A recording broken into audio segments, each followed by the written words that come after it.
Me preguntan si es verdad que todo va bien, Guadix. Si se ve luz al final, si todo va bien, Guadix.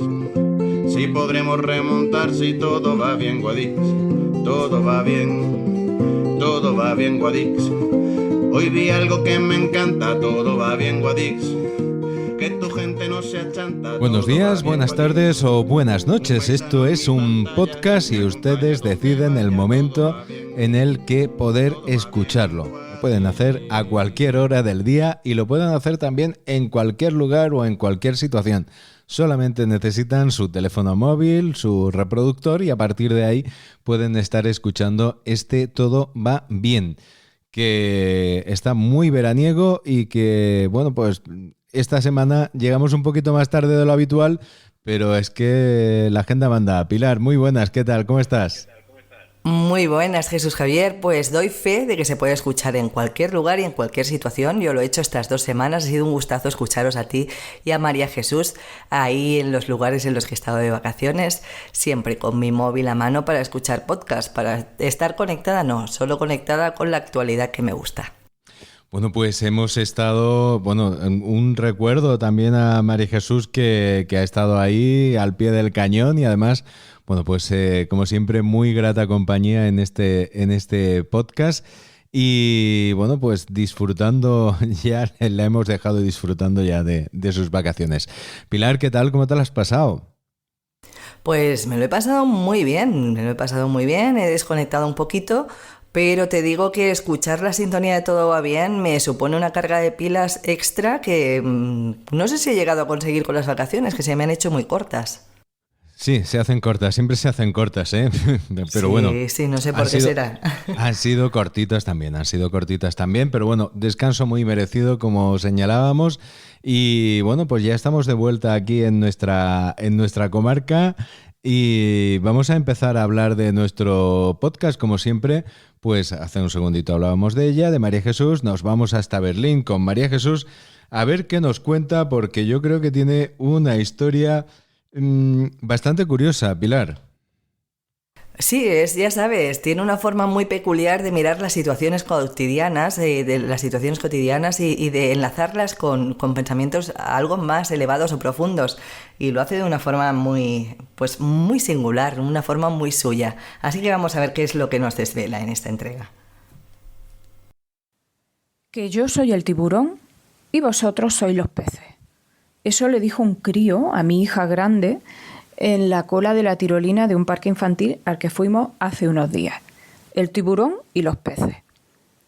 Con ese cuento me vino mi grande, extrañada e indignada a partes iguales, porque aquel niño de tupé a lo Tintín, rubio platino, chiquitillo, se hacía llamar tiburón y se atribuía el derecho a monopolizar el asiento de la tirolina ante un grupo de críos que habían estado hasta ese momento respetándose el turno.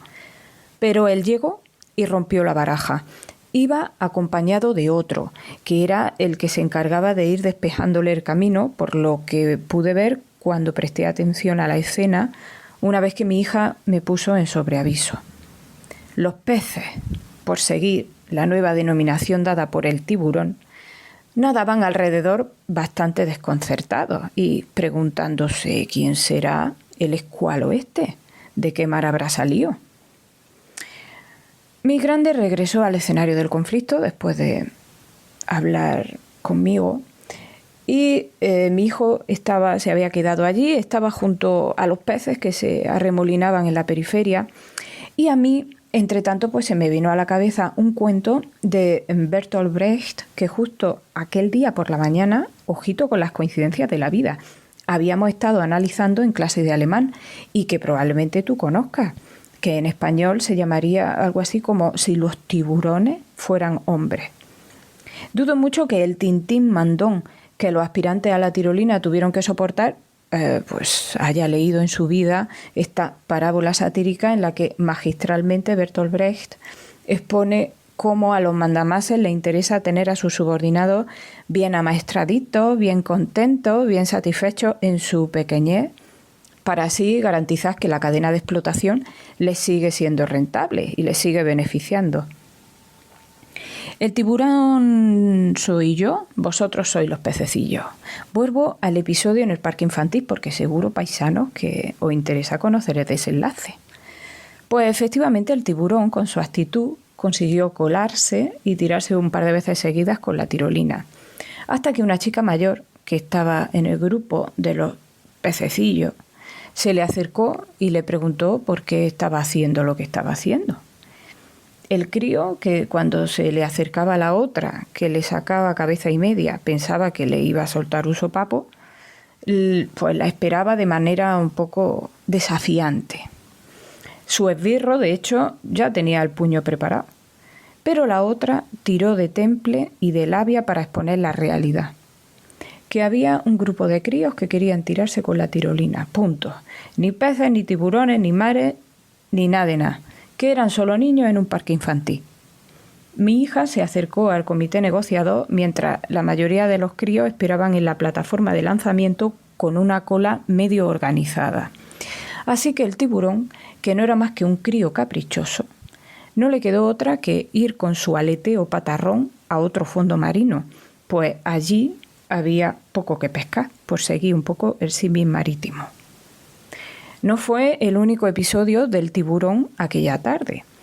En todos en los que intentó sacar los dientes e imponer su orden, que era el suyo individual, para sí, personal, fracasó. Porque los pececillos con los que dio aquel día pues no estuvieron por la labor de vestirse de pececillo, ni de asumir su patronazgo o su liderazgo, y le premiaron con el mejor de los desprecios, que es la indiferencia. Qué importante es la reacción de la mayoría, qué importante es razonar y pensar las situaciones, qué importante es no dejarse etiquetar. Bueno, cosas del estilo le fui comentando yo de camino a casa a mi hijo, pero mi hijo o bien no entendía las conexiones que yo había estado haciendo del asunto, o bien pues estaban simplemente cansados. Si es que se pegaron una paliza de tanto subir, bajar, que si la tirolina, los columpios, el circuito. Bueno, al menos no me siguieron ninguno de los hilos, ¿no?, que dejé yo abierto. Pero sobre el cuadro vivido con el tiburón, sí que recuerdo algo que me dijo mi hija. Y me dijo: mamá, lo que le pasa a ese niño es que no sabe jugar. Y esto sí que a mí me da que pensar. Esta última reflexión, paisanos, cuantísimo aprendemos de los hijos. Saludos desde el Quinto Anejo. Bueno, pues las lecciones que nos dan los más pequeños, que bien contado, ¿no? Esta historia por parte de María Jesús. Yo sacaría varias conclusiones. Una, que siempre que hay un tiburón puede aparecer por ahí un megalodón que todavía puede imponer más su criterio. Pero no obstante, me gusta mucho esa reflexión de no dejarse avasallar, ¿no? Muchas veces el tirano, el que ejerce esa tiranía, pues ciertamente la ejerce porque alguien le deja que la ejerza, y si entre todos nos ponemos de acuerdo, pues quizá lo podamos evitar, o por lo menos evitar que su daño sea mayor, ¿no?, o que se lo crea. Pues sí, es una de esas bonitas enseñanzas que así da gusto llegar a ellas. Así que muchísimas gracias, como siempre, María Jesús. Y seguimos esperando esa mirada tan peculiar que tienes de la realidad que te rodea y que nos encanta que compartas con nosotros y con nosotras a través de esta colaboración que mantenemos hace ya, Jesús Javier, bastante más de un año. Bastante más. Bueno, y también otra reflexión. También hay adultos que no saben jugar y que no saben respetar las reglas del juego, ¿eh? También los hay. Y también hay que ponerle las cosas bien claritas. Y bueno, pues ya más de un año con María Jesús, y lo hemos dicho en muchas ocasiones, ha surgido una relación muy, muy especial con ella, y la verdad que estamos encantadísimos de poder tenerla con nosotros semana tras semana y que nos pueda ilustrar con estas historias que no solamente son historias, son también reflexiones, y reflexiones muy, muy interesantes siempre las que nos ofrece María Jesús. Es lo que decimos siempre, en nuestro territorio hay muchísimo talento y nos encanta poder compartirlo a través de esta plaza virtual que es Todo va bien Guadix. Bueno, pues tenemos muchísimo talento, gente que sabe contar muy buenas historias y yo ya estoy deseando escuchar el pregón del Cascamorras de este año porque es una magnífica periodista y una magnífica contadora de historias que va a formar parte, que va a dar el pregón de Cascamorras, de la Hermandad de Cascamorras. Fíjate. Sí, María Ruiz, que tiene esa forma tan bonita de contarnos la realidad también, de contarnos historias. Lo hace con un sello muy personal, con una calidad altísima. Y hemos tenido ocasión también de entrevistarla en este podcast en Todo va bien. Y fíjate, todo el mundo, todo el que se pueda acercar a ese acto, que seguramente será con aforo limitado debido a la situación COVID, pero todo el que pueda acercarse va a disfrutar seguramente de una velada inolvidable, porque un pregón a cargo de María tiene que ser muy, muy especial. Uh-huh. Pues yo fíjate que hay historias de María que tengo grabadas en la mente, aparte de vivencias con ella también como periodista. También tengo muchas historias que le he leído, algunas relacionadas con la pandemia muy al principio. Recuerdo que hicimos referencia también a alguna de ellas, alguna que estaba ubicada en la comarca de Guadix y que bueno, pues siempre nos ofrecía esa mirada tan especial. Y que en una fiesta como la de Cascamorras, que ella la ha vivido y la ha disfrutado tantas veces, pues yo creo que va a ser una auténtica delicia poder escucharla. Así que nada, esperando ya para esa fecha y bueno, esperando que nos pueda ofrecer su pregón del Cascamorras y que se incluya en esa nómina de pregoneros del Cascamorras en la que tenemos que incluir también a la propia María Jesús, que también fue pregonera del Cascamorras, y a Piti Alarcón. Fíjate. Uh-huh. Fíjate, 3 voces femeninas muy, muy importantes y muy admiradas por mi parte, sé que por la tuya también.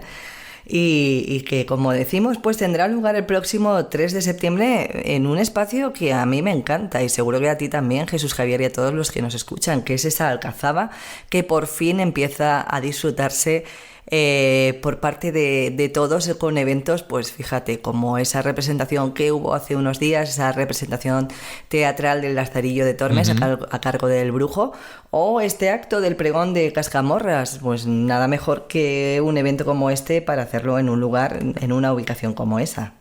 Bueno, pues recuperar ese espacio, ¿no? Ese espacio para la ciudad de Guadix es muy importante. Y bueno, fue hay que recordar también la apuesta ciudadana que hubo para esa recuperación de la Alcazaba, para que se integrase en la vida de Guadix, que no fuese un monumento cerrado y que fuese un monumento vivo. Así que a todo ese esfuerzo que se hizo en su momento y a todas las aportaciones que se han ido realizando a lo largo del tiempo, pues ahora está aquí el fruto. Las cosas cuestan, llevan tiempo, pero bueno, al final, si se hacen, pues todos ganamos. Uh-huh. Y en este caso está clarísimo ese esfuerzo, esa capacidad de transformar la realidad que tenemos, por lo menos de nuestra realidad más cercana. Aquí queda patente y se demuestra pues que se hace en beneficio de todos y de todas, y eso es lo mejor, desde luego. Bueno, pues Pilar, yo creo que hay que felicitar a María por este pregón, pero tenemos más felicitaciones en nuestra mochila en el día de hoy, porque tenemos que hablar también de una colaboradora habitual de nuestro programa, que junto con amigas de Todo va bien Guadix, pues han llevado el cuento, la fantasía, la imaginación, también la han llevado por distintas plazas y por distintos rincones de nuestra geografía. Estoy hablando de esa actividad de cuentos que se han llevado a lo largo de este verano por parte de la Oruga Azul, en la que se encuentran pues Alicia María Espósito, que todas las semanas nos acompaña con un cuento, pero también está Carmen Hernández Montalbán y también Dori Hernández Montalbán. Fíjate qué cosa tan bonita, ¿no? Llevar los cuentos a diferentes rincones para hacer disfrutar a grandes y a pequeños, porque no es una actividad exclusiva para pequeños, es para todos. Y estoy segurísima de que todo el que ha asistido a uno de estos cuentacuentos lo ha disfrutado muchísimo. Bueno, pues a celebrar los cuentos, porque además los cuentos yo creo que, Pilar, forman parte de eso que todos, ¿cómo diría yo? Necesitamos de escuchar cuentos, necesitamos escuchar esos ejemplos que nos dan los cuentos, que son enseñanzas de vida y que son también una manera de afrontarnos o de enseñarnos cómo debemos de afrontar la vida, mejor dicho, ¿no? Es cierto, está comprobado, necesitamos que nos cuenten historias, nos encanta que nos cuenten historias, y si esas historias contienen una enseñanza, nos ayudan a entender mejor nuestra realidad, nuestra situación personal, emocional, y a interpretarla, ¿no? También a tener claves para saber por dónde debemos de ir, o por lo menos para entenderla de otra manera. Y eso siempre resulta un ejercicio muy saludable y muy interesante. Y como decimos, pues no hay mejor cuentista en el sentido más grande de la palabra que Alicia María Expósito, que nos regala en cada entrega de Todo va bien una lectura con la que ponemos siempre broche cierre a este podcast de Todo va bien, Guadix. Y Pilar, no quiero que se me olvide que estamos también invitados a las jornadas del melocotón que se organizan en Bejarín, unas jornadas a las que nos invita directamente a ti y a mí Manuel Huete. Hola Jesús Javier y Pilar, ¿cómo estáis? Espero que bien. El motivo de este audio es invitaros a vosotros y a todo el que quiera asistir o participar a la ruta de senderismo y a las jornadas del melocotón que se van a celebrar este sábado que viene en el Bejarín. A las 8:30 de la mañana, para aquellos que vengan a la ruta, contaremos con la presencia de Esteban Velázquez, que como sabéis es el presidente de la Fundación Centro Persona y Justicia de Jerez, que inaugurará esa jornada, y así que nada, estáis invitados a participar en lo que queráis, en lo que podáis y cuando podáis. Venga, un saludo, hasta luego. Bueno, actividades variadas, y ya sabéis que vamos a poder disfrutar también de esa entrega de premios, de ese certamen de relato del que ya hemos hablado en otra ocasión aquí en Todo va bien, Guadix, y por lo tanto enhorabuena a todos los... Pues la verdad es que me parece un plan delicioso en todos los sentidos. Ya sabemos todos que los melocotones de esta tierra están deliciosos, así que es muy buena iniciativa, ¿no? Esa de ponerla en valor a través de este tipo de actividades. Enhorabuena por la iniciativa y eso, y a seguir con ella, porque seguro que tiene muchísimo éxito. Bueno, pues vamos a seguir buscándole sentido a la vida también en este Todo va bien, Guadix, porque nuestro invitado de hoy es Ángel Casado Vera, con el que vamos a tener la entrevista en el día de hoy, que nos va a hablar del mensaje oculto del sentido de la vida. Ángelus es su obra que va a presentar pues próximamente en la Almazara de Paulenca, y que hoy vamos a tener con nosotros en la entrevista, y vamos a intentar conocer un poco mejor en qué consiste ese libro, de qué habla ese libro Ángelus, el mensaje oculto del sentido de la vida. Y bueno, pues Pilar, te invito a que nos acompañes en esta entrevista.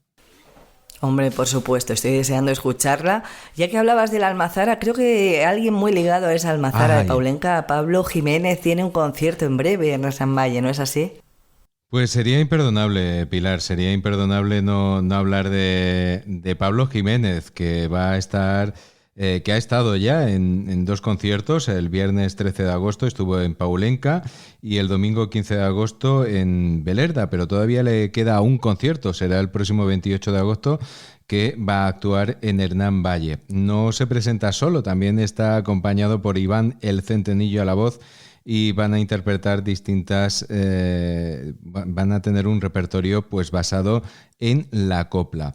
Así que Flamenco en los Anejos es como se llama esta programación.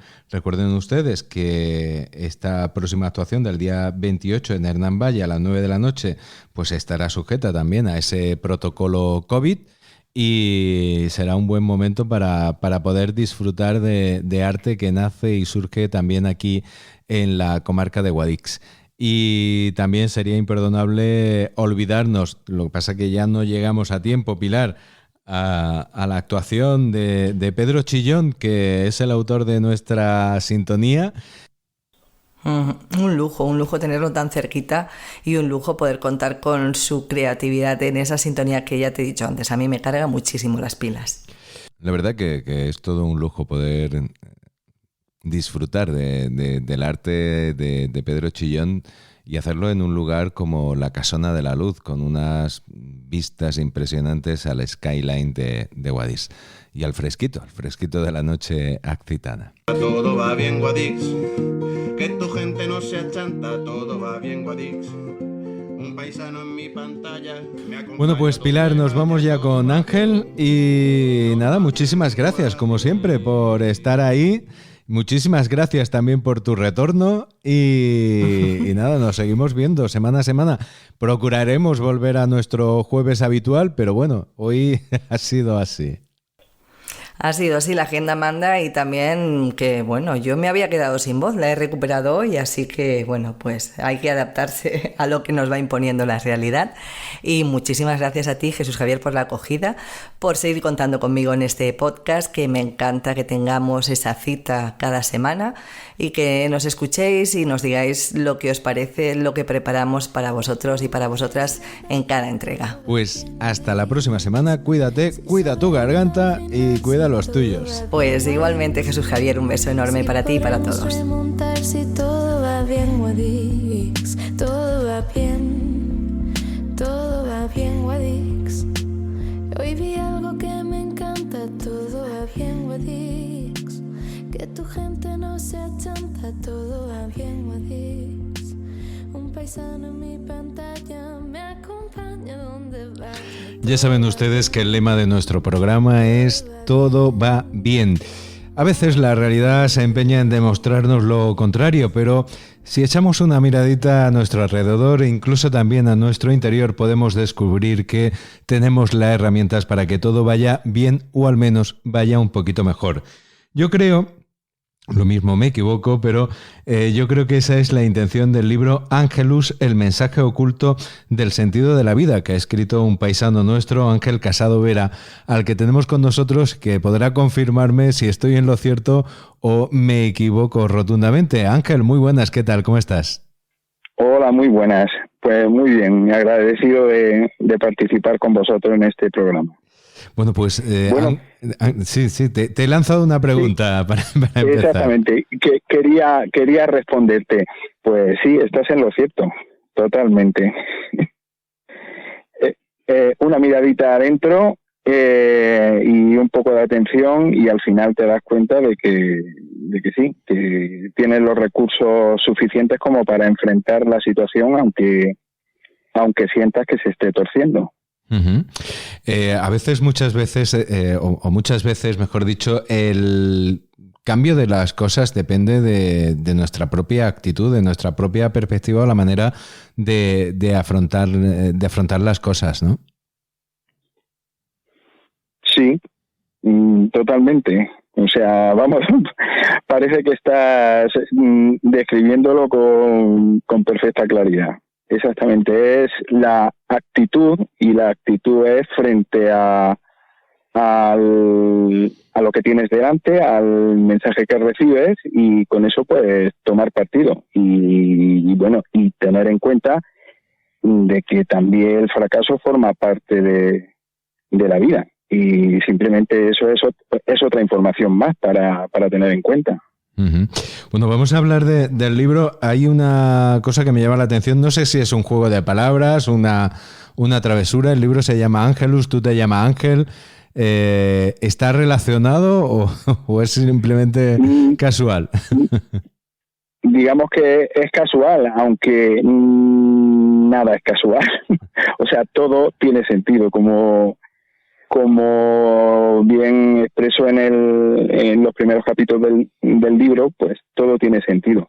Y en este caso, aunque de manera intencionada o de manera consciente no lo fuera buscando, pero digamos como que se situó delante de mí el título hasta que lo hubiera reflejado. Yo al principio tenía un título más largo, el título más largo evidentemente está expresado también en el libro, en la dedicatoria, que es Recorriendo en la Tierra los Caminos del Cielo, y simplemente, como era un título muy largo, tenía que condensarlo, y se condensó pues en una palabra, que es Ángelus, que realmente es lo que viene a reflejar. Uh-huh. Es un libro que de alguna manera ha venido a ti, ¿no? Es un libro que se ha construido solo y para lo que has tenido que tener una actitud de escucha. Sí, efectivamente. Es digamos como el trabajo de un arqueólogo que se pone a picar en el terreno y empieza a descubrir cosas. Y los descubrimientos que va haciendo simplemente le van guiando en las siguientes etapas, ¿no? del picado que tiene que ir haciendo. Y al final, aunque no sabe seguro lo que va a encontrar, empieza a guiarse por su propia intuición y lo único que tiene que hacer es unir todas esas piezas que ha encontrado y al final, pues le aparece el ánfora romana o le aparece el teatro o cualquier cosa que tiene sentido. Desde una huella es capaz de reconstruir totalmente una historia. Uh-huh. Ángel, cuéntanos un poco cómo ha sido la génesis de este libro, que tiene además, yo creo que es bastante curiosa. Bueno, la génesis también está explicada en el prefacio del libro.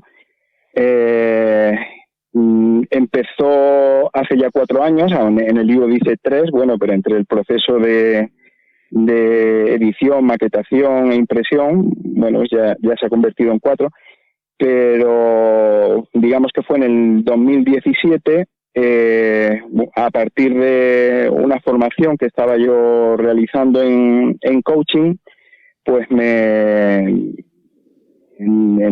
ese juego de preguntas que se hacen en el coaching, pues me preguntaron qué me hacía feliz.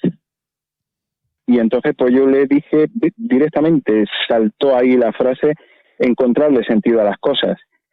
Y sorprendiéndome por esa respuesta y trabajando con ella, pues me di cuenta que efectivamente era así, encontrarle sentido a las cosas. Yo venía de un proceso de cambio en el ámbito laboral y pues empecé a prestarle atención a lo que me acontecía en el alrededor, ¿no? Tanto en el ámbito familiar como en el ámbito personal, los sueños, y al final, pues empieza a encontrar como que hay hilos sueltos que están diciendo téjeme. Y entonces, pues fue lo que fui haciendo, prestándole atención, tejiendo, y al final pues surgió esto, surgió un libro. Uh-huh. Tiene una parte teórica y una parte práctica. Nos invitas también a poner en práctica todo aquello de lo que nos hablas en el libro, ¿no? Sí, efectivamente, en cualquier ámbito de la vida existen esas dos cosas, la teoría y la práctica. Ninguna de las dos por separado te conducen a nada. Y necesitas, digamos, como que balancearlas, ¿no? Ponerlas a la vez en los platillos de la balanza y ir poniendo en un lado teoría y en el otro ir poniendo práctica. Y al final ir jugando con eso. O sea, cualquier ámbito de la vida te lo pide. La teoría sola no te lleva a ningún sitio y la práctica sola no te conduce tampoco a un aprendizaje. Uh-huh. El subtítulo del libro es El mensaje oculto del sentido de la vida. Esto es todo un viaje que yo no sé si termina alguna vez, Ángel. Yo creo que no, porque es un camino.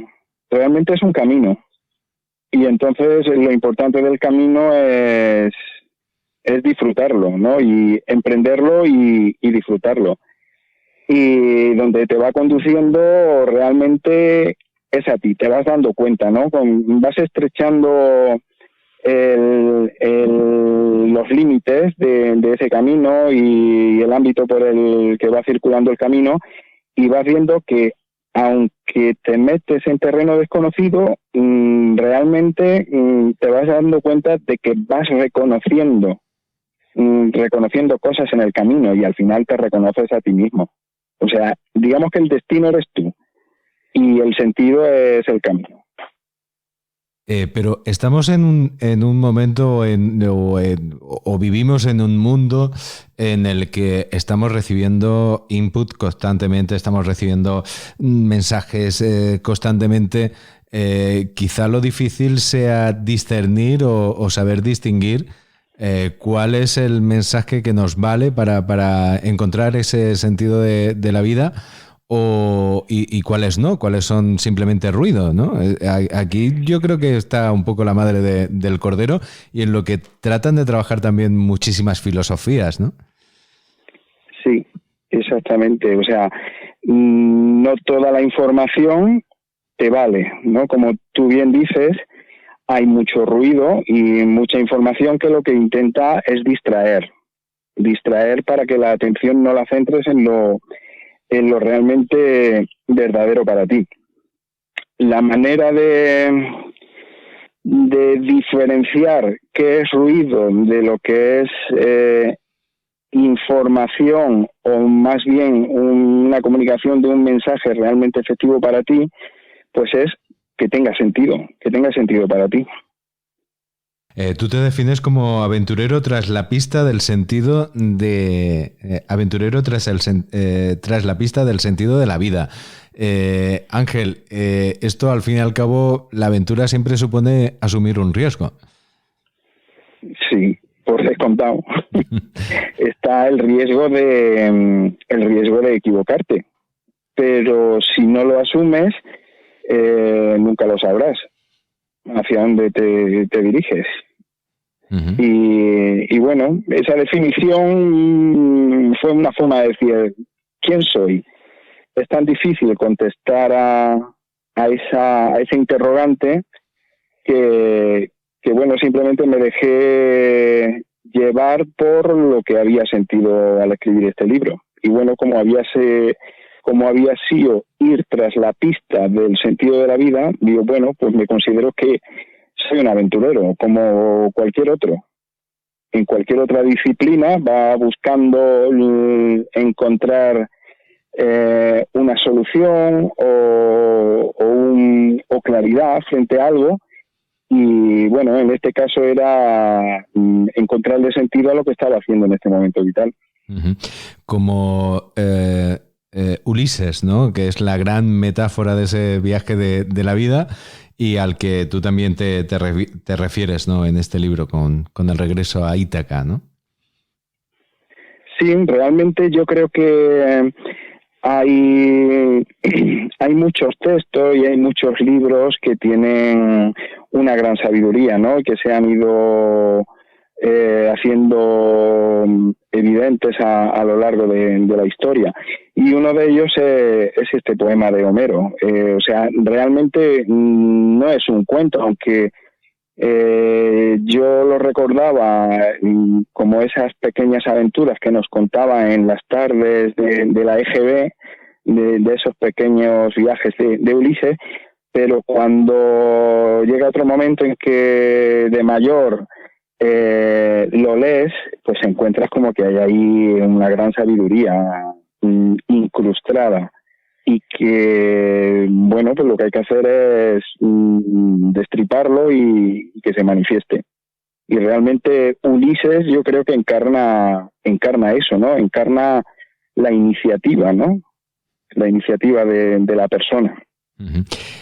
Ángel, tú eres ingeniero que entendemos que es una cuestión física, una cuestión de pura ciencia y de puro cálculo.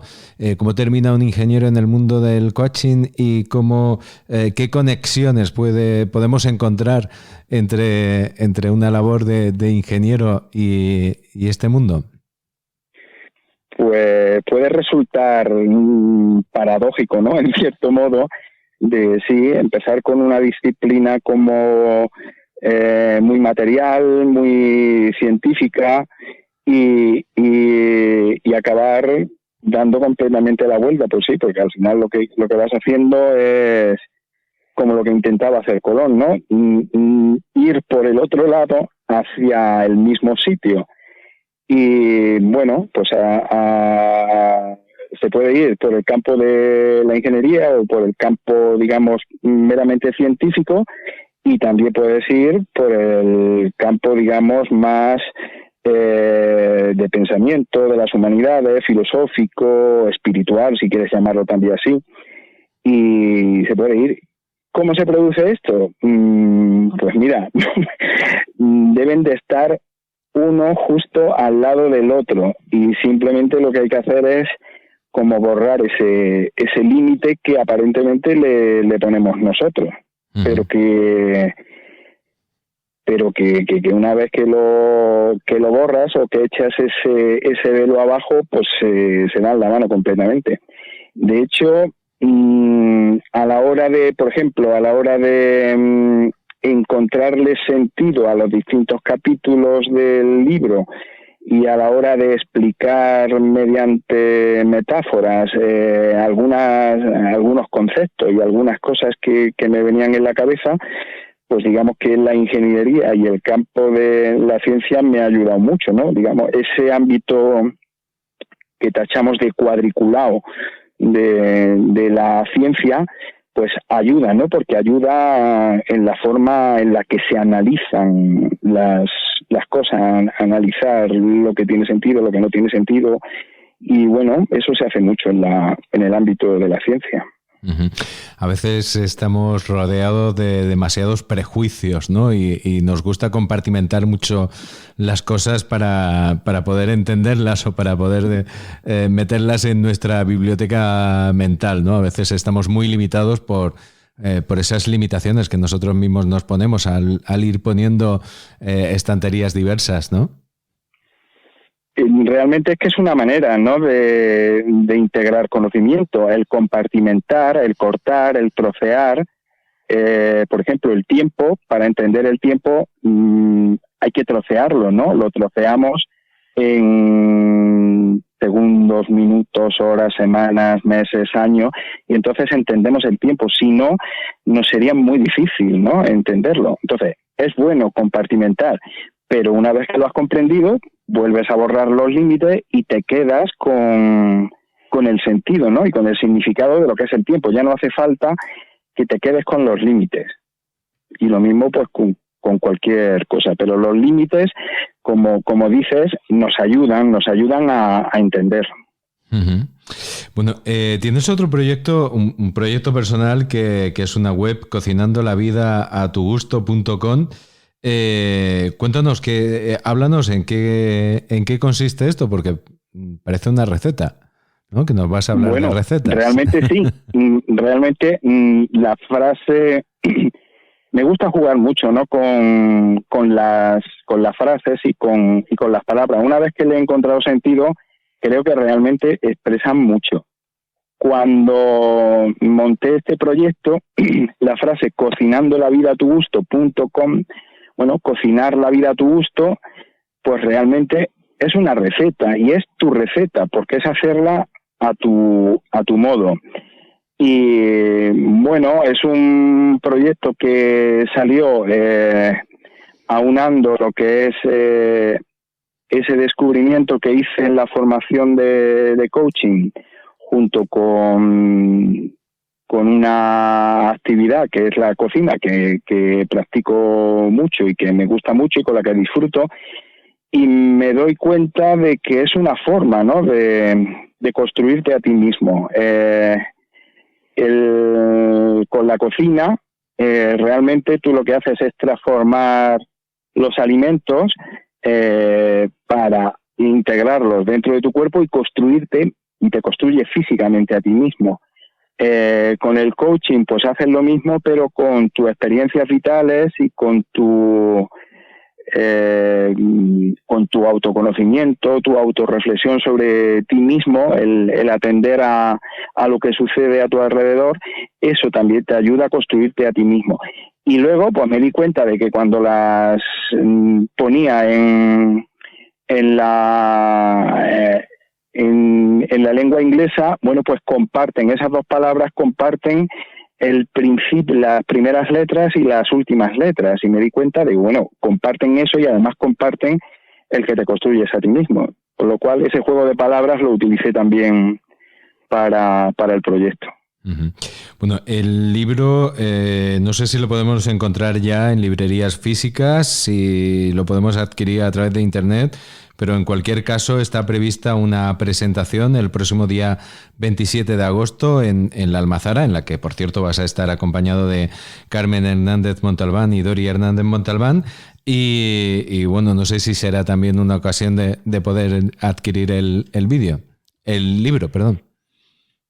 Sí, yo tendría allí algunos ejemplares disponibles para aquellas personas que les apetezca adquirirlo allí y en el que puedo reflejar algunas líneas de dedicatoria. Y bueno, también está disponible en librerías, en Guadix, en la librería Piper está disponible, y en internet pues está disponible en un montón de canales. O sea, simplemente poniendo en un buscador de internet el título o mi propio nombre, aparece todo el ámbito en el que está disponible. Uh-huh. Bueno, hay que decir que ha sido editado por Europa Ediciones, que siempre es interesante, ¿no?, saber quién apuesta. Y bueno, hacía referencia a Carmen Hernández Montalbán y a Dori. No es casual, Carmen, ha sido mi contacto contigo, pero hay que señalar que tú también has estado implicado en movimientos y en colectivos culturales, ¿no?, de la ciudad de Guadix. Bueno, sí, en mi época adolescente, pues participé en el grupo de teatro que, bueno, a lo largo de muchos años ha ido cambiando de nombre. En la época en la que yo estuve, pues que fue por los años 80, 82, 83, era el grupo de teatro Mirada Mezcua, que realizaba una escuela municipal de teatro y bueno, y en ese grupo pues estuvo también Carmen, pero debió de estar en 1 o 2 años antes. Yo entonces no la conocí allí en el grupo de teatro, pero bueno, yo me enfoqué después hacia el ámbito de la ingeniería. Carmen y Dori se han enfocado más hacia el ámbito de las humanidades y el ámbito artístico. Y bueno, me he conectado con ellas porque, bueno, siento que hay una conexión especial que permite que germine el ámbito, como has dicho, el ámbito cultural, ¿no?, ahí en Guadix, y ellas creo que están ayudando mucho. Yo no las conozco personalmente, las conozco de vista y a través de conocidos comunes de este matrimonio que gestionaba el grupo de teatro, Fernando y Pura, y a los cuales le agradezco muchísimo, pues bueno, pues todos estos años de amistad y el que me hayan redireccionado a trabajar con ellas en la presentación. Bueno, pues será una buena ocasión para saludarte, para tener el libro dedicado, saludarla a ellas también el próximo día 27 en la Almazara de Paulenca. ¿A qué hora, Ángel? A las 7:30 de la tarde. A las 7:30 de la tarde, ya una hora agradable y en la que poder conversar y en la que, bueno, si se han quedado con dudas y con interrogantes, ¿no?, en esta conversación, yo creo que será una buena ocasión para poder debatir sobre ello, ¿no? Pues sí, un buen momento para compartir. Pues Ángel, muchísimas gracias por atendernos. Nos vemos el próximo día 27 en la Almazara de Paulenca y estaremos encantados de tener tu libro en nuestra biblioteca. Un fortísimo abrazo. Un abrazo, Jesús Javier, y muchas gracias por vuestra invitación.